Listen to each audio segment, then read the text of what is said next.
السلام علیکم دوستانو د لا نورو خو ویډیوګانو لپاره زموږ چینل افغان لیم ټیک سبسکرایب کړئ. السلام علیکم دوستانو. ماحول خو به درته ښکاري د یارانې او دوستانې ماحول دی. د دوستانو سره ناست ومه، هسې یو خبر را یاده شوه چې دا وخت چې کوم دی دا هسې هم تیریږي، نو د وخت څخه باید سړی ښه فایده اوچته کړي. بالکل بالکل. په انګلیسي کې وایي time is gold, gold is money, money is life and life is wife, wife is cutting the life. فکر دا ټایم چې دی وخت ته وایي، نو د ده مطلب همدا و چې مطلب دغه وخت چې دی دې نه فایده اوچته کوي او خپل وخت مو هسې مه ضایع کوئ. یعنې وخت خو هسې هم تېرېږي، نو ښه خبر دا ده چې مطلب هغه موږ په داسې کارونو باندې ډک کړو چې هغه دا زمونږ په آینده کې موږ ته په کار راشي. نو په دې کې یو ورور یادونه وکړه چې که چېرته موږ کتاب مطالعه کړو په خپل خالي وخت کې او داسې وخت کې چې مصروف نه اوسو په نورو کارونو باندې، ولې په انګلیسي کې وایي good book is a good friend، یعنې یو کتاب چې کوم دی دا یو ښه ملګری دی. او زمونږ ملګری د وخت په اړه یو څه خبرې وکړې، نو په همدې ترتیب سره زما مې یو څه رعایت شو. وایي time is like ice. Time is like ice. If you don't use it, it will be mild. دغه وخت چې دی داسې دی لکه د یخو د کندو یا د واورې په شکل که استعمال دی نه کړو نو دا به ویلې کېږي هم داسې وځي به درنه. نو کوشش وکړئ چې خپل د وخت څخه مثبت استفاده وکړئ. درنو یو بل فیزیالوژي کې یو متل دی، هغه وایي use it or lose it. استعمال یې که نه د لاسه یې ورکوي. نو وخت مطلب وخت چې دی په مونږ کې کار کوي، مونږ باید وخت کې کار وکړو. که وخت کې کار ونه کړو دا تېرېږي. 40 ساعته وخت دی، بس ساعت دی. شاعر وایي د سکندونو دا ټک ټک خو دومره سپک مه ګڼه،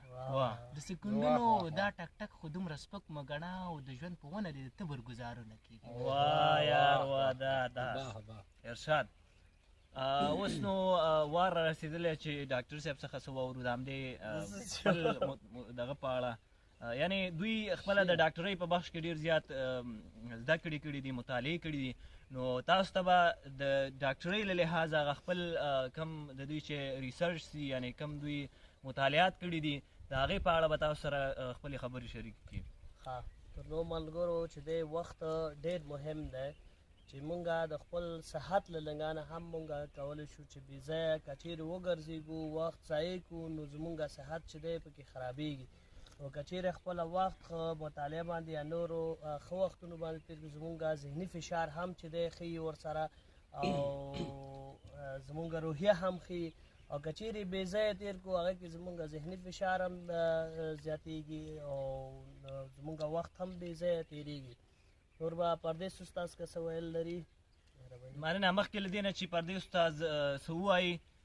د ډاکټر صاحب د خبرو په تایید باندې، یعنی کله که مونږ دا وخت خپل وخت په مثبته لاره باندې یا په صحیح طریقې سره تېرو، نو یعنې زمونږ ذهني فشار به نه وي، نو دا سټریس او دا کم جوور خفګانونه چې ورته وایي دا ټول د همدې نه پیدا کېږي چې سړی بېکاره اوسي، یعنې خپل وخت په منظمه توګه یا د یو تقسیم اوقات په مخ باندې پر مخه نه وړي، نو دا ټول مشکلات د هغې څخه را پیدا کېږي او رامنځته کېږي. مالک صاحب ایرانیان یو متل کوي، هغې وایي کار کې اس وقت را کوتاه میکند. کار که است وقت را کوتاه میکند، اما عمر طولانی میکند. عمر طولانی میکند. هغه ورونه چې مصروف دي هغوی په دې بیخي نه پوهېږي چې ورځ په ما څنګه تېره شوه، وخت پې تېرېږي. اما یو اوزګار بس ورځ پې کال تېرېږي.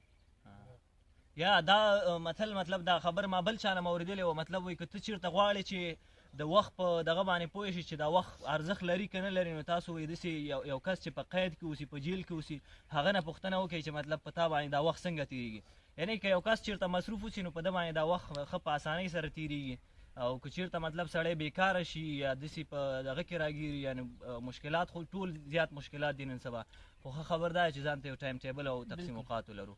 مالک صاحب دا هم دی که نه، هغه مشران متل کوي، وایي د اوزګارو خلکو ماغزه چې دی د شیطان کور دی.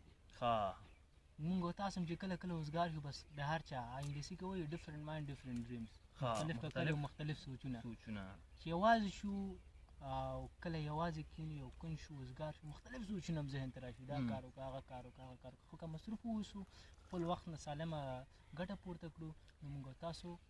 هم د صحت له لحاظه سالم پاتې کیږو هم د ذهني له لحاظه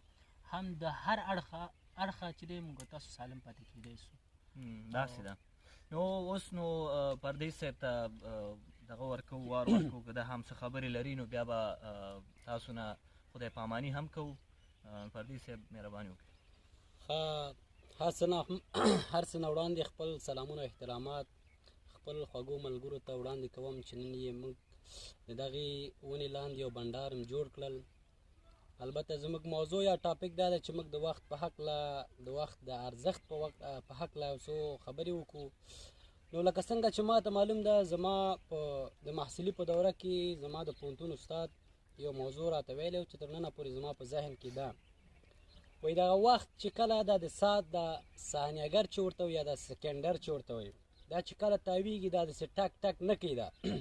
دا اصلا دا داسې اواز باسي یعنې کټ کټ کټ کټ کټ په دې معنا باندې یعنې کټ کېږي یعنې زموږ او ستاسو د ژوند څخه په سکنډ یعنې په هره لحظه باندې چې دغه ساعت کټ کوي دغه ثانیه نو دا زموږ د ژوند څخه دغه برخې چې کېږي کټ کېږي نو ژوند ملګرو دوستانو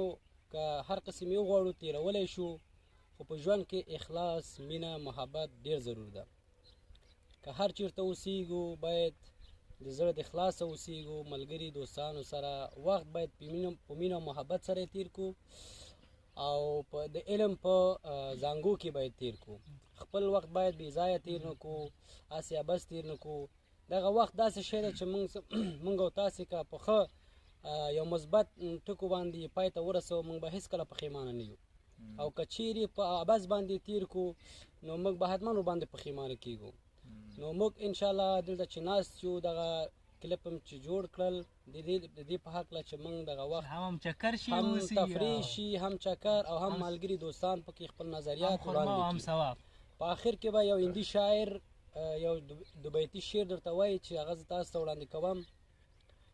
شاعر داسې وایي چې جہاں پیار نہیں وہاں کچھ نہیں جہاں پیار نہیں وہاں کچھ نہیں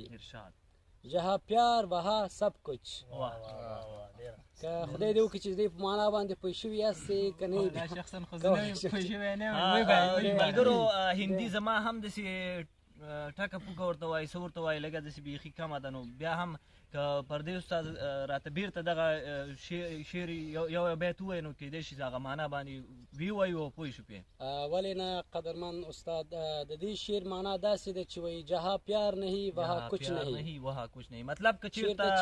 پیار یا مینه نه وسي کوم ځای کې چې مینه نه وي هلته هېڅ نه وي محبت نه وي هلته هېڅ نه وي ژوند په تریخ او په دردونو باندې تېرېږي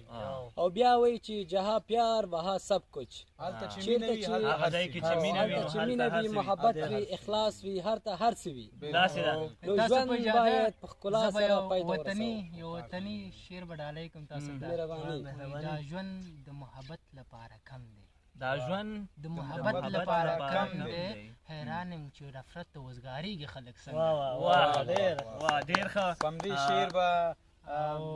دغه غونډه پای ته ورسوو یو بل کلپ به رااخلو داسې کلپ به رااخلو چې د وخت په ارزښت به خبرې کوو نه غواړو چې کلپ ډېر غټ شي یا ډېر طولاني شي په بل کلپ کې به انشاءالله موږ تاسو به د وخت په ارزښت به خبرې کوو فعلا ښه وخت الله مل شه ملګرو موږ له یاده مه باسئ بل کلپ کې حتما تاسو سره وړاندې کېږو